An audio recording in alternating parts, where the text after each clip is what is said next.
My name is Russell Duckwall, inventor of Ducky's RV cable lubricator. This is my lubricator, and it is for RV cables like these, Bristol and or Valterra. And when I ship them, they do not come with an air fitting. When I ship them, they come with everything. For the Bristol, all you need is this, but for the Valterra, you need these 4 nuts and this washer. So be sure and hold on to them if you have Valterra.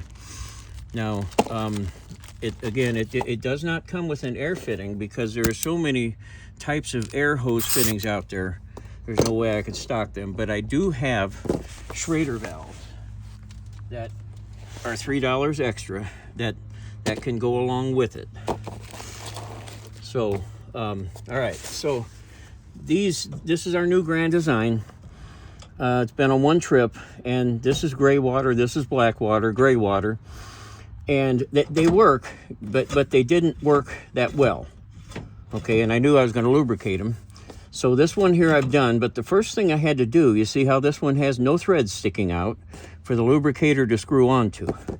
These two do. I have already adjusted these two, which just involves loosening this nut right here, and then the nut on the back, spin it back a few turns, until you get a 1/2 inch or more thread on the outside here.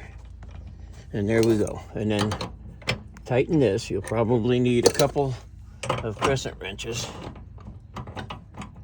to tighten this, or regular wrenches. So now you've got threads sticking out that this can thread on. There's a seal in the back here and a seal there, and I'll show you how to make sure that you're taking care of your seals. Okay, next thing you do, you pull it out all the way. This one here I saved to show you the video. And you remove this handle. Then you take a file, a piece of sandpaper, even a nail file. And if there's any rough or sharp corners, or any roughness on your shaft, you want to remove it, because the life of this seal depends on how smooth this is, and how few, and no sharp corners. So once you're done with that, a little bit of WD-40 there, a little bit on the seals. And this is the new model because it's so much shorter, because some cables are so close together, especially ones that are on RVs that are inside the water control housing, that people weren't able to swing it, so they couldn't use it. So that's why I shortened it, and now it just has one port. But you take this, and I always take it backwards. This seal here is very tight, and I hold the rod because these move fairly easy. And I put it on and off a couple of times. And folks, if this doesn't slide, put some more WD-40 on it, because if that sticks to that shaft and you force it, you can tear the seal or push it right out of its socket. Okay, now it's lubed, so I turn it around and I center it and I push it up on the rod, right up against the threads, and I thread it on 2 turns max. So now it's threaded on there where I made the extra threads. And now I just fill it with WD-40, and I recommend WD-40 at least the first time, because it can't be petroleum, because it'll ruin the seals in here, the rubber seals. They are petroleum resistant, but they're not petroleum proof. So please, no petroleum products. So now I filled it with the WD-40. This has some petroleum in it, but this particular lubricator, I've been using it in for 3 years now, and there's no problems. Okay, over here I have my air pressure source, which is a small air compressor that I can adjust the output at any pressure I want. I've got it set at 40. You don't have to have a fancy compressor. You can use this here, a bicycle pump. That's what the Schrader valve's for. It's the same as on your car tire. You can use that, or you can use any air source like this, or the small air compressors that plug into your cigarette lighter. If you have one of those, that'll work too. And when you're using things like this, you don't have to worry about it being over 40 psi, because there's very little volume there. So that's fine, just when you have an actual compressor that we want to keep it at 40. So now it's full. Oh, I'm missing a step here. On the bristles, put your handle back on, because the way I made the lubricator, it allows you to slide it in and out while you are pushing the lubricant in with the air pressure, because this is a pressure forced lubricator. So now I put on my air pressure and I start moving the handle in and out. You can't go a whole lot, but it doesn't matter, it's enough. If you've got cables that are extremely seized and there's rust and crud inside of there, then this is what's breaking it loose, and the pressurized lube is what's pushing it out. So do this until it's empty. And these I did twice, and they work fantastic, 10 times better than they did, even though this is brand new. The cables a lot of times are put at angles where it doesn't matter what you do, they're not installed the way that the manufacturer wants them to be installed. They're too sharp of a turn. And then you definitely need lube, which is probably what these are. Because I hope there's not any rust or anything in these, but okay, until it's empty. And if your cables are bad enough, you're going to need to fill it and run it through again and again and again, and there's always going to be some in it, okay? So when you spin it off, you take off your handle,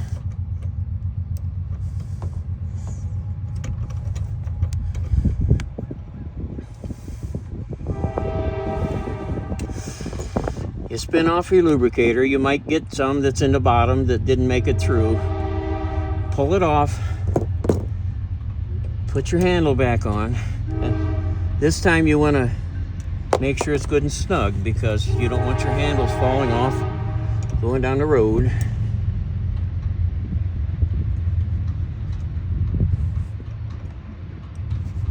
And I'm not going to make this too snug because I'm going to show you something else, okay? And now that works just like these, effortless. Remember, your black tank moves farther because it's a bigger valve that it's pulling open and closing. All I can feel is the valve snap in there, and that's it. These used to move not nearly this well. So anyway, the next thing I want to show you, okay?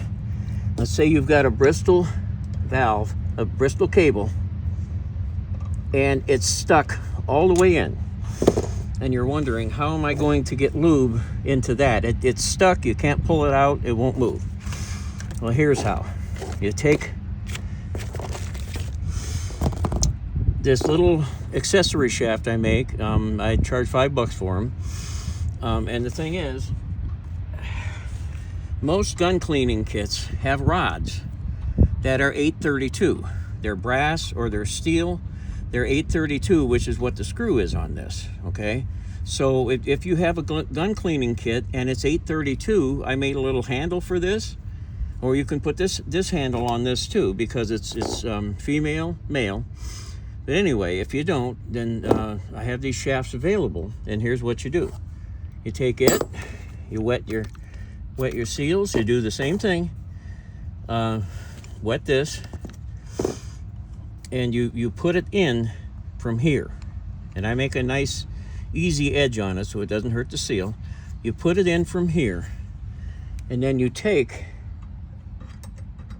and thread this into there. And most of you, I'm sure, know where I'm going with this, but now you see, the problem is that we didn't have the rod out here far enough to seal this outer seal, so now we do. So now you do the same thing. Couple of turns, you thread it on, you fill it, you put your handle on the end of this, you fill it, and you slide it in and out while the lube is going in, and do it as many times as you have to, and then you spin it off and spin the rod out, and you're done.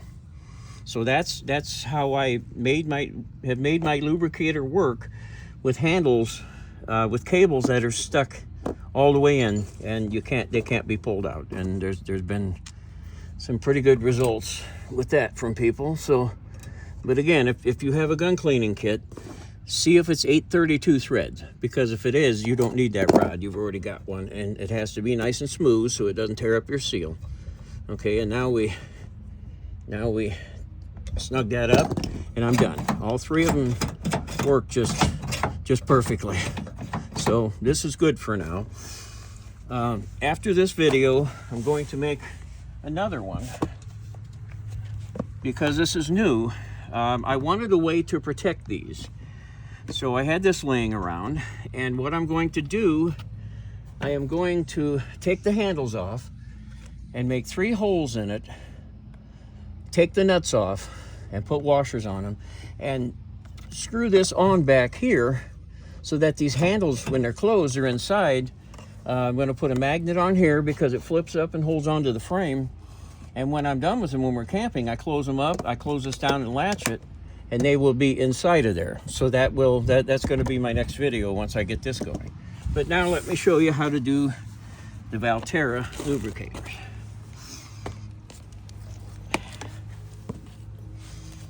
Okay, the Valterra are a different thing to do, and I will tell you that before you buy the lubricator, look at them. If they're Valterra, it means that they have a roll pin in here that, I won't lie to you, it's hard to get out.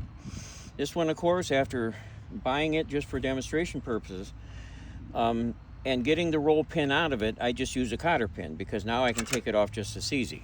But the roll pin it takes some work, and if you contact me, I can help you get through it. So anyway, it's the same thing. Your file, make sure that you don't have any rough edges on here or on the end here that are going to mess it up. Okay, this is where you take the washer that is in the box or in the bag, and I put them in a bag because they're going to have lubricant on. This is where you take the washer because it has to seal against here because it doesn't have threads. You see how flat it is. That's how you tell if you've got the Valterra. Take lubricator, lube up your seals. Well, the outer one, you don't have to worry about the inner one. Same thing, I like to turn it around, get it up on there, then turn it the right way and spin it. Okay, now here's where the nuts come in. These 4 nuts that each one comes with. You may only need 1 or 2, or you might need all 3. This nut that's on here is metric. You need a 10mm wrench. And what you do is you stack these nuts on here until, like right there, okay? Right there, I have enough room. Now the 10mm wrench is used to snug this up. And what you do is, before you put lubricant in this, you will take and put your Schrader or your valve in, and check for air leaks, because this back here has to be tightened enough to keep that from leaking, because that's your seal. So this is definitely a more involved process, but it works. Okay, you see it leaking? I don't have, yes I do. Okay, there we go. Now I can take my 10, because remember, this would be attached to the valve. Okay, so I take my 10mm wrench, and I tighten this.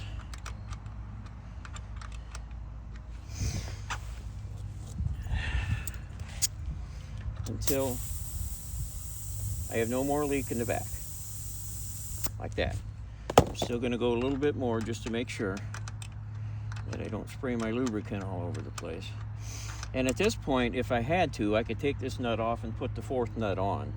And you can use washers or anything that you have to add just a little bit. 5/16 nuts or 3/8 nuts, or any washers that'll go over a 1/4 inch shaft. So now I've got it sealed.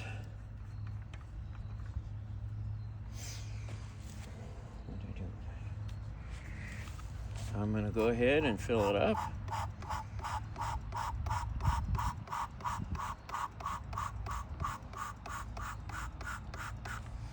Okay, close enough.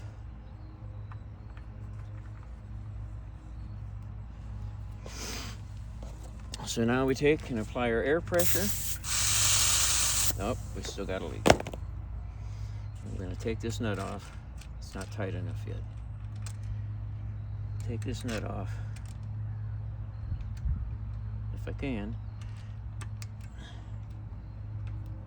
No, I guess not. This is definitely a more involved process here, but it does work. Lots of people have been successful with it. And once you get them freed up, you can do this once a year. And it keeps them that way, so, all right. Hopefully that's sealed. There you go. That's a 12-foot cable. It's going all the way through it, if you can see.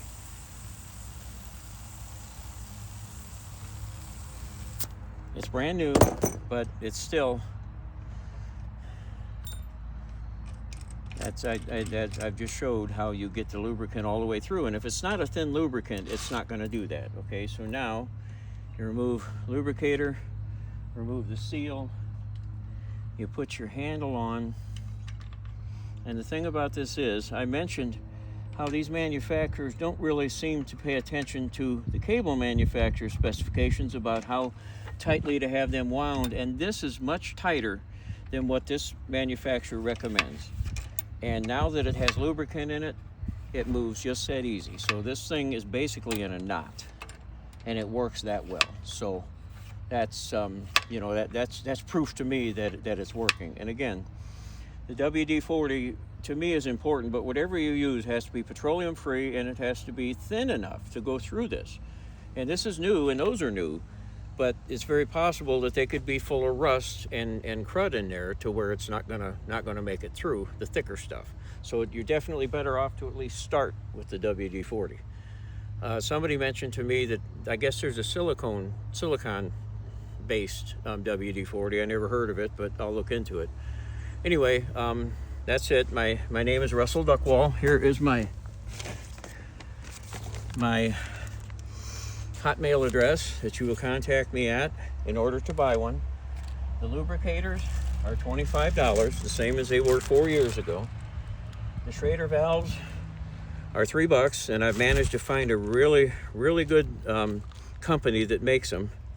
So I had some really bad ones in the beginning. The shipping right now is $13, but that'll change, and I'll let you know in the videos. And well, that's about it. So again, rduckwall@hotmail.com, and I'm good with that. Thank you folks for watching. Oh, and any of you hams out there, my call sign's N9VFO 73, and happy camping.